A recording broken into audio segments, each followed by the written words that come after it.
Hi guys, this is Samantha Collins. I'm creating my video for my social location paper. Um, so I start off with my paper and I talk about how, on the surface it's easy to answer the question of who am I, which is usually a really difficult thing to answer. I mean, it could take somebody their whole life to realize who they are, but on the surface, I can say easily that I am a 22-year-old white female, middle-class American with no disabilities who I consider my religious affiliation to be agnostic. So I come from Maryland, and much of my family comes from Pennsylvania, and on my grandmother's side, through my mom, those ancestors come from England, so that's pretty cool. So, who am I? It's an interesting question. So, part of me is obviously being female, and the reason I know that I am female is, I believe, through my socialization and training that my family, put me through, and some of it was contradicted by certain institutions like sports teams and school, but overall I know that I'm female because my family taught me that, girls wore makeup, when they got older, dresses, they did their hair nice, they kept clean. For special occasions, we wear tights and heels and earrings and jewelry, and most importantly, they taught me to always act like a lady, speak like a lady, and things like that. But as I said, my family taught me these things of how girls should be, but when I started going to school, I was more of a tomboy when I was younger, so, I played sports, and that kind of conflicted with my family's idea with being a girl, because I wanted to be tough and sporty, and I got grass stains on my jeans, and I didn't like wearing dresses. But, so, that was who I was then, but now, there's a balance between, I wear a lot of workout and old soccer, like practice clothes, like shorts and t-shirts, but I also wear, dresses and nice outfits and earrings and makeup. So that's who I am now. It's definitely a balance. And just like being a female, I'm also a part of the white community. And I know this because of some of the certain things. I can easily walk into a room full of white people and feel at ease talking to them, and even speaking with ease to people of other races and things like that. Or I can easily go to the supermarket and find things that my family cooked on a daily basis. So, or I could go to any restaurant and easily find something that I'm at least comfortable with eating and knowing what it is. Or if I'm, not, if I go to a certain kind of, restaurant that only serves Indian food, I can easily go maybe down the street to somewhere else. So in that way, I know that I'm part of the white community because of these things, and I guess primarily because of my skin color.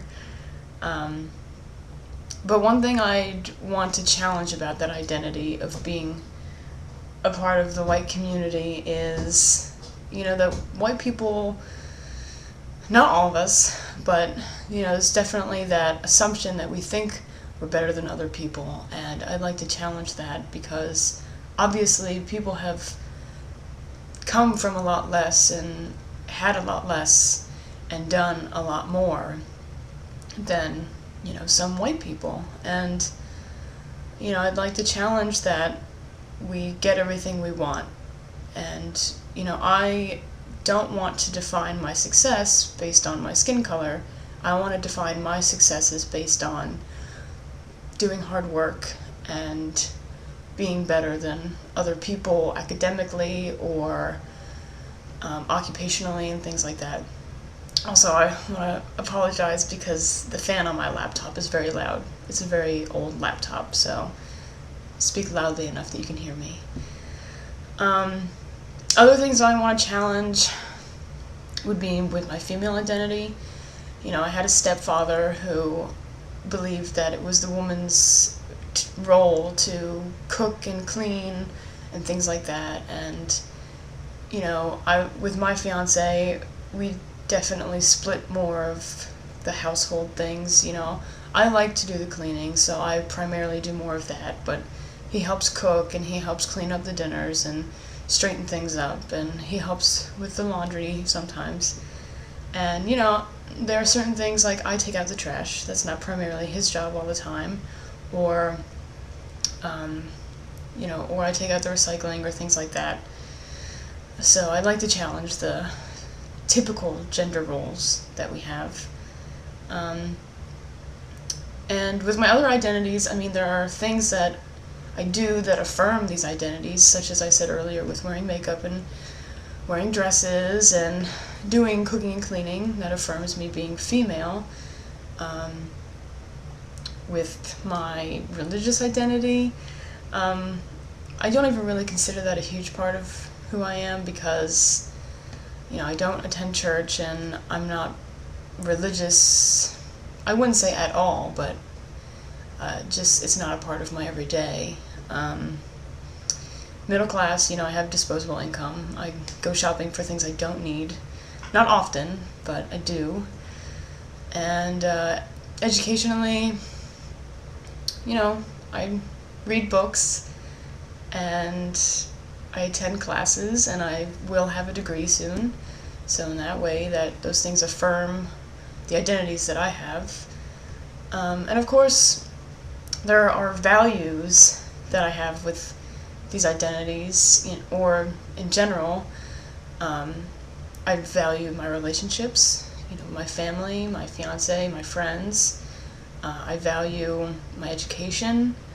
I value that my parents had enough money to put me in a good neighborhood and that I could get a good education and that I could go to college. Even though I do have a few loans, you know, I'm way better off than most people.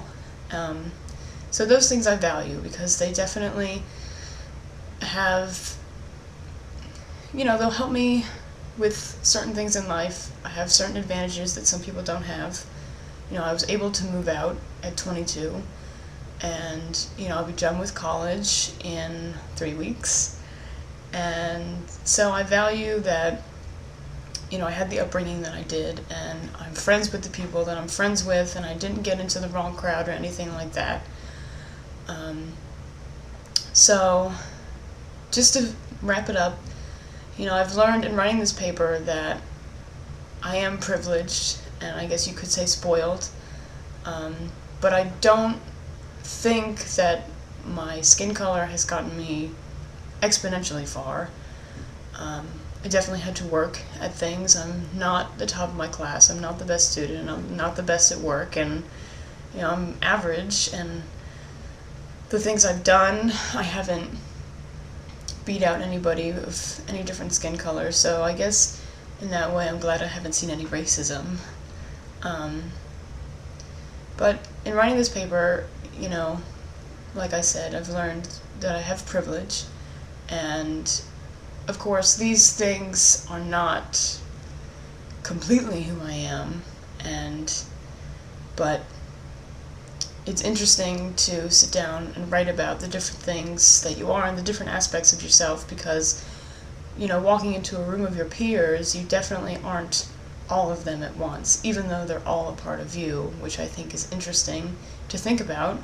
You know, you're either, sometimes I'm a female, or sometimes I'm white, or sometimes I'm an athlete, or sometimes, you know, I'm this guy's fiance or the friend of this person. And so it's just interesting to think about the different identities that we choose to identify ourselves as in certain situations.